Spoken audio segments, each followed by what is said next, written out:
Compliant POW. English is not my first language.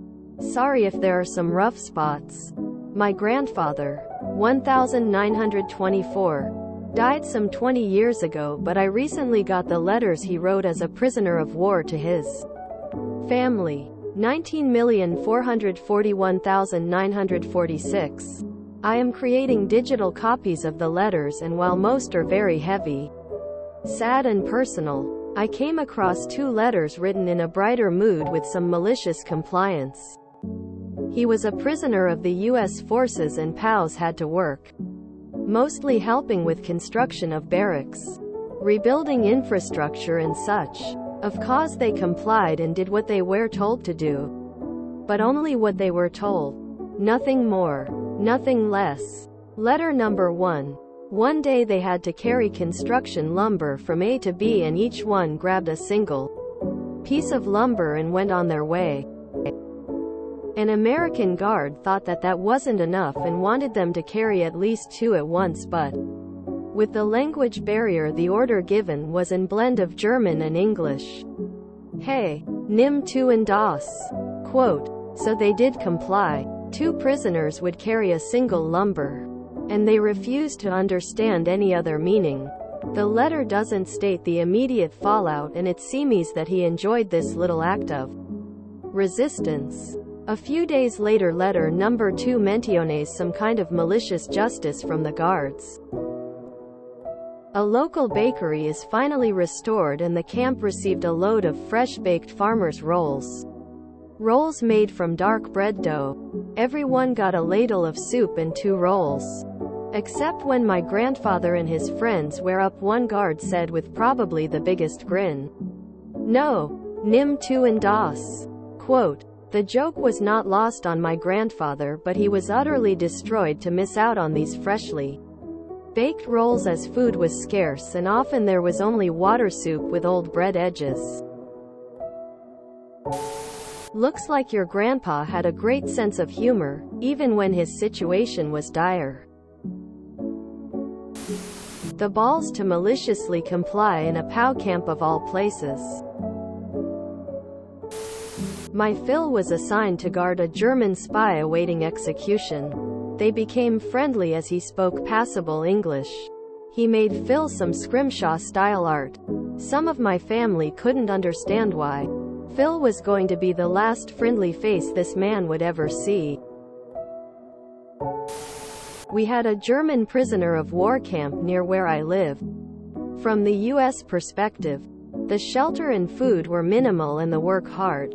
I find it interesting that a significant portion of ex-POW returned and now live here in a small community. Reading the histories, many felt this was the kindest they had been treated in their lives.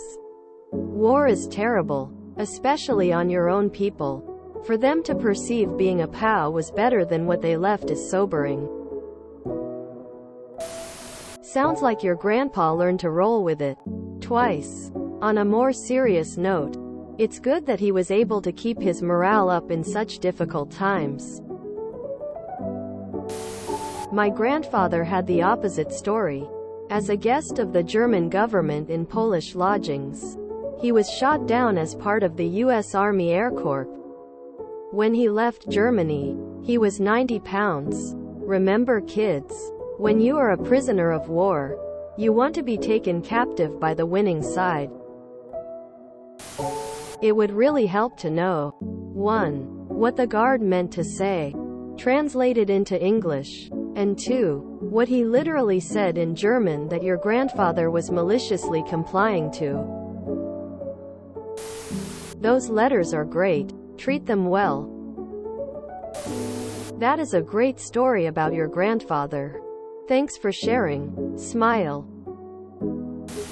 Very good story. Here in Virginia, we had a POW camp.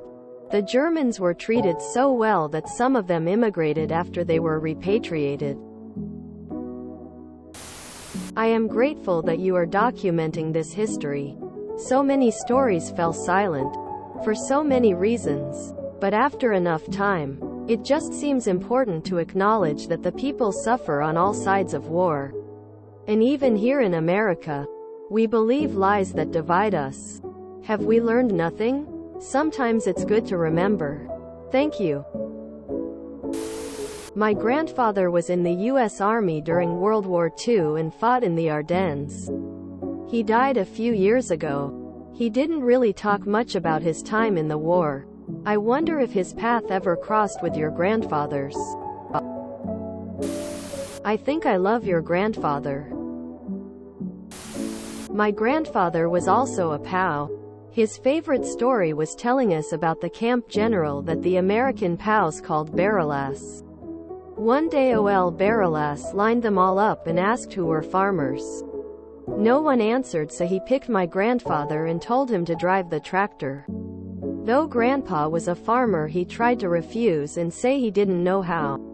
They forced him into the tractor, trying to tell him where to drive it. My grandpa then shrugged and drove the tractor straight up a tree. Lol. Here he would always laugh about how Barrelass and the Germans tried unsuccessfully to get that tractor down all day. Do you know in which camp he was kept? I live near where one of the POW camps was located. You may want to post some of the stories to our military stories. If you enjoyed this video, please check out our playlists full of similar content. Epic Heracast is like doom scrolling for your ears. Please like, share, and subscribe.